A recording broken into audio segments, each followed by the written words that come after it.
Ngayon, isang mapagpalang araw na naman po sa ating lahat, mga kalingap, mga ka-business. Panibagong araw, panibagong reaction ulit po tayo. At for today's video po ay gawa po natin ng reaction. Itong interview nito si Kuya Bal dito kay Bibi Beyonce na talaga namang umabot sa napaiyak na itong si Bibi Beyonce dahil nga doon sa mga naging katanungan nitong si Kuya Bal about nga doon sa pambabash sa pamilya nitong si Beyonce. At yun, bago po tayo magsimula dito sa ating gagawing reaction video na ito, ay syempre, lagi po nating paalala na wag po nating kakalimutang patuloy na suportahan ang ama ng kalingap na walang iba nga po kundi si Kuya Bal Santos Matubang. At ganun din po ito si Kalingap Rab. At syempre ganun din ang may bahay ni Kuya Bal Santos Matubang na si Ate Edna Vlog. At ganun na rin po mga kalingap, mga ka-business, ang may bahay nito si Kalingap Rab na walang iba nga po kundi si Ma'am Jack Tapia Matubang. At ganun na rin po mga kalingap, mga ka-business, ang lahat ng Kalingap partners at lahat ng Kalingap reactors na nakatutulong sa programa ng Kalingap. Support lang po natin lahat yan. At ito na nga po mga Kalingap, mga ka-business. Tuloy na po tayo dito sa ating gagawing reaction video. Patungkol nga po dito sa naging interview nito si Kuya Bal dito kay Beyonce. Na talaga namang sabi ko nga ay umabot sa napaiyak na nga itong si Beyonce. Dahil nga doon sa mga naging katanungan ni Kuya Bal. Pero bago humantong dyan sa ganyang ika nga ma-emotional na mga pagsagot nitong si Beyonce doon sa mga katanungan ni Kuya Bal. Ang una naging katanungan dito ni Kuya Bal ay yung about doon sa na-experience nitong si Beyonce dito sa Hong Kong. At dito nga ay pinahayag ni Beyonce na sobrang saya ng kanyang naging experience dito sa travel ng Kalingap dito sa Hong Kong na kung saan ngay kasama siya. At sabi nga nito si Bibi Beyonce ay hindi niya malilimutan ang experience na ito. Ang napakaganda at napakasayang experience na ito sa buong buhay niya. At dito din ay lubos-lubos na nagpapasalamat ito si Beyonce dito kay Kuya Bal. Especially talaga dito kay Kuya Bal at kay Kalingap Rab. Dahil sabi nga niya hindi niya mararanasan ang ganitong bagay, ang ganitong experience, ang ganitong karanasan kung hindi dahil sa Kalingap. Kung hindi dahil dito kay Kuya Bal at dito kay Kalingap Rab. At gano'n na rin doon sa nag-sponsor sa kanya para makasama nga siya dito sa trip na ito ng Kalingap sa Hong Kong. At nung tanongin ni Kuya Bal, itong si Beyonce, kung may plano o gusto pa ba nitong bumalik dito sa Hong Kong. At ang sagot dito ni Beyonce ay gusto pa daw ulit niyang bumalik dito kung sakasakali. Sabi nga ni Kuya Bal, kung sakali ba na may mag-sponsor ulit sa'yo pagbalik natin dito o pagbalik ng Kalingap dito, ay kung sasama pa ulit daw si Beyonce. Sabi niya, sasama pa rin siya. Kumbaga, handa pa rin naman siyang sumama, pero ang gusto nga niya ay kasama na yung kanyang pamilya. Yan yung gusto ni Beyonce. Kaya dito pa lang ay mararamdaman mo na kung gaano talaga kamahal nitong si Beyonce ang kanyang pamilya. 'Di ba? Itong mga ganitong experience ay gusto din niya na maranasan ng kanyang pamilya. Lalo na nga ng kanyang mama at papa. Siguro naiisip niyang patanda na yung kanyang mama at papa eh.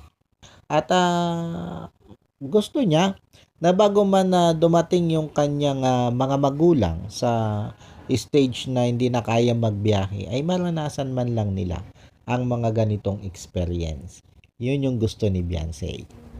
At dito nga mga kalingap, mga ka-business, habang nag-uusap sila ni Kuya Bal patungkol dito, ay naitanong nito si Kuya Bal dito kay Beyonce kung ano ba yung nararamdaman nitong si Beyonce pag siya'y nababash. At eto mga kalingap, mga ka-business. Pakinggan natin itong interviewing ito ni Kuya Bal dito kay Beyonce. At dito'y malalaman natin kung saan nga ba nasasaktan itong si Beyonce. Kung ano yung kahinaan niya pagdating sa mga sinasabi ng basher. Yung mga bagay na, di ba maraming bashers, minsan, ano yung mga bagay na ayaw mo talaga, yung nasasaktan ka talaga sa mga bashers? Pag yung Ano yun? magulang ko na po yung inaano nila. Yon. Pag magulang na daw niya ang binabash, doon siya nasasaktan. Kumbaga, yun yung kahinaan nitong si Beyonce.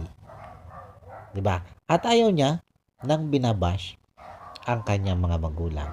Sa bagay, sino ba naman yung tao ang gustong nababash yung iyong mga magulang? Nakakagalit naman talaga yan, di ba? Ito, tuloy pa natin. Pag magulang na, mahirap pala ito. Mahirap pa biruin pala pag magulang na. Pag magulang ko Pag magulang na, na, ano nyo, pag Pag, pamilya mag- ko pag na, magulang po talaga, Opo. nasasaktan ka na. Opo. Pero pag ikaw lang, saka si Papa Eds, okay lang. Ano sa inyong dalawa, okay lang yon. Opo. Huwag lang sa magulang. Di ba? Wala siyang pakialam kahit siya i-bash. Kahit silang dalawa ni Kalingap Edo ay i-bash. Wala siyang pakialam. Basta, wag lang idadamay ang kanyang mga magulang. Na oo nga naman, kung galit sa kanya, galit kay Edo, wag na idamay yung mga magulang. Kasi, wala naman yung kinalaman sa kanila, di ba? Sa kanilang love team. Wala naman kinalaman yung kanilang magulang. Kaya lang ito kasi mga ganito, yung ganito kasing klaseng tao, yung mga basher, hahanapin talaga nila yung kahinaan mo eh. At doon ka nila titiranin. Yan yung diskarte ng mga basher na yan. Kasi ang gusto niyang mga basher na yan, at masaya yung mga basher na yan, kung masasaling yung ating damdamin. Yan yung gusto niya mga yan. Ang masaling yung ating damdamin at tayo galitin. Yun tayo'y ibagsak. At masaya sila na nakikita nila na tayo ay utay-utay na bumabagsak. Yun yung kaligayahan kasi nila. Ang ibagsak ang isang tao. Ito tuloy natin. Napapanawa ka na lugod, oh. Si Kuya Bal. Mahal mo mama mo, sa tatay mo.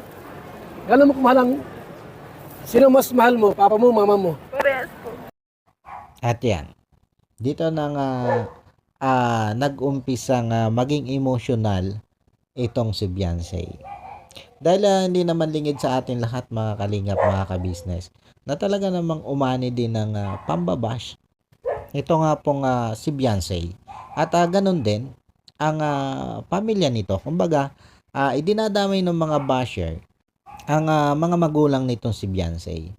At may mga nagsabi pa nga na itong si Beyonce ay hindi totoong anak ng kanyang ama. Ito tuloy lang po natin. Ha? May iyak na po mga kaibigan. Huh? Kasi ayun niya kasi marinig na yung magulang niya po inapi-api ninyo. Mayroon bang panahon na Beyonce na umiiyak si nanay mo dahil sa mga bashers? Opo. Ha? Opo, Kuya Bal. Yung nanay mo?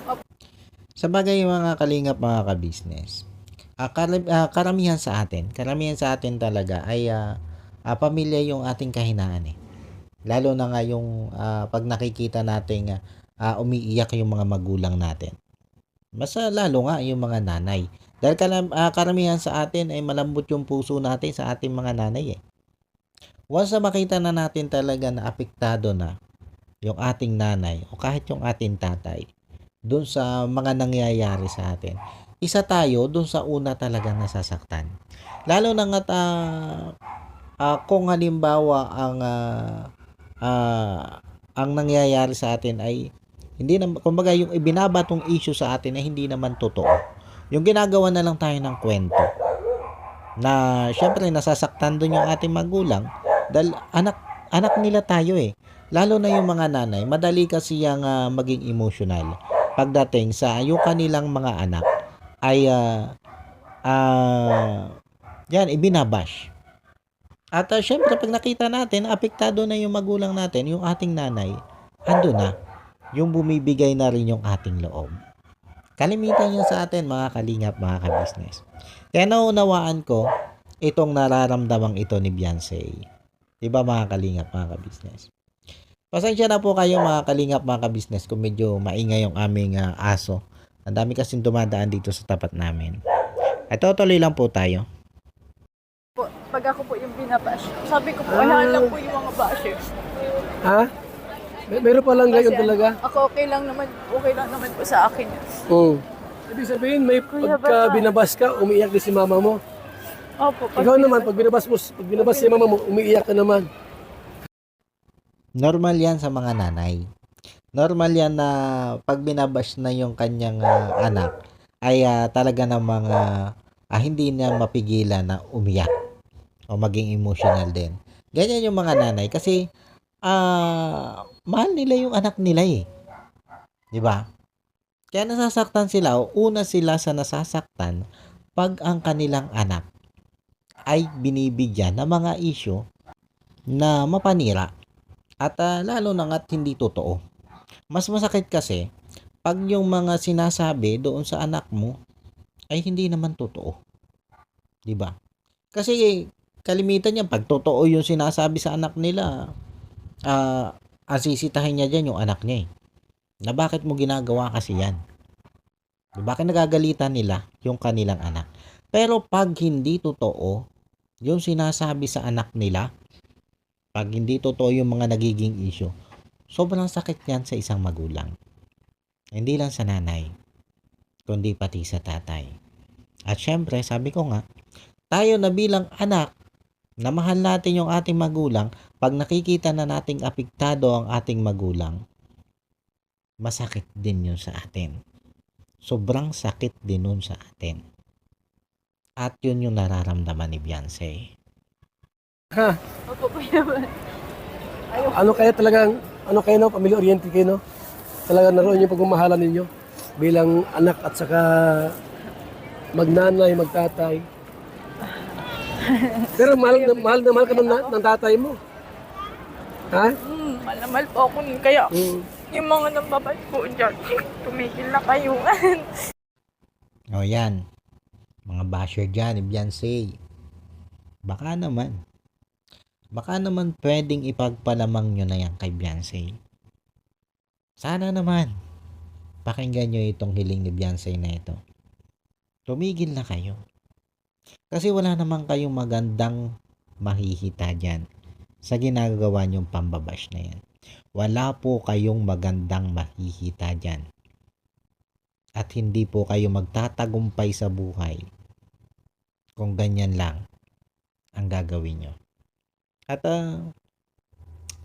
masaya ba kayo na nakakapanakit kayo ng damdamin ng ibang tao na hindi nyo naman lubos na kilala? Masaya ba po kayo sa ganon? Kaya tama na po. Pakinggan nyo naman po itong pakiusap na ito ni Beyonce. Tumigil na po kayo. Halos nagmamakaawa sa inyo si Beyonce. Kita nyo naman yung tono ng salita dito ni Beyonce. Sobra siyang nakikiusap. Na tumigil na naman kayo. Diba? Lalo na nga yung isyong hindi siya totoong anak ng kanyang ama. Kasi bakit kailangan pa po ba nating sabihin yun?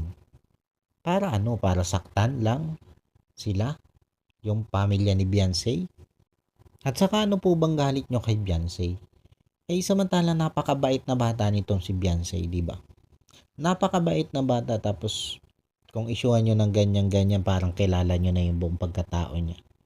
Wag naman ganun. At eto, natawa lang ako dito.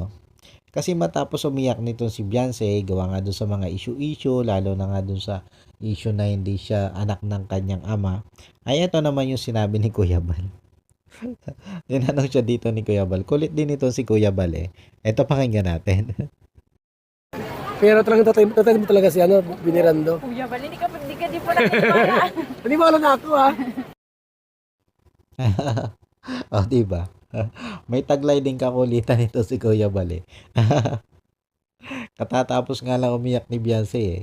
Hihirit na naman ng ganito si Kuya Bal. Parang gustong-gustong nakikita ni Kuya Bal na umiyak si Beyonce, eh. 'Di ba? Ikaw Kuya Bal, kulit mo. At yun, pagkatapos nga po niyan, pagkatapos ng iyakan na yan, dahil nga dito sa natalakay about doon sa mga basher, ay may isa ako nagustuhan dito nga naging tanong ni Kuya Bal. At syempre, ang mas nagustuhan ko dito ay yung sagot nito si Beyonce.